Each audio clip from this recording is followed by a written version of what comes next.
വിശുദ്ധ മത്തായിയുടെ സുവിശേഷം 16-ാം അധ്യായം 13 മുതൽ 20 വരെയുള്ള തിരുവചനങ്ങൾ. പത്രോസിന്റെ വിശ്വാസ പ്രഖ്യാപനം.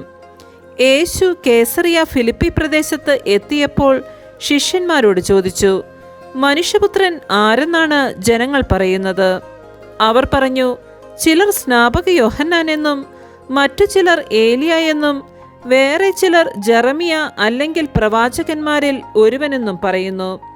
അവൻ അവരോട് ചോദിച്ചു, എന്നാൽ ഞാൻ ആരെന്നാണ് നിങ്ങൾ പറയുന്നത്? ശിമയോൻ പത്രോസ് പറഞ്ഞു, നീ ജീവനുള്ള ദൈവത്തിൻ്റെ പുത്രനായ ക്രിസ്തുവാണ്. യേശു അവനോട് അരുളി ചെയ്തു, യോനായുടെ പുത്രനായ ശിമയോനെ, നീ ഭാഗ്യവാൻ.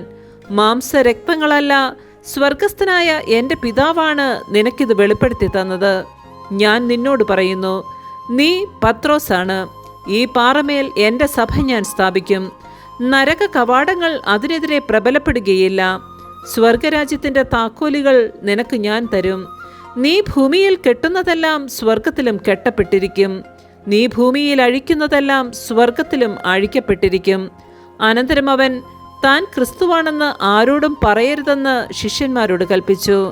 നമ്മുടെ കർത്താവായ മിശിഹായ്ക്ക് സ്തുതി.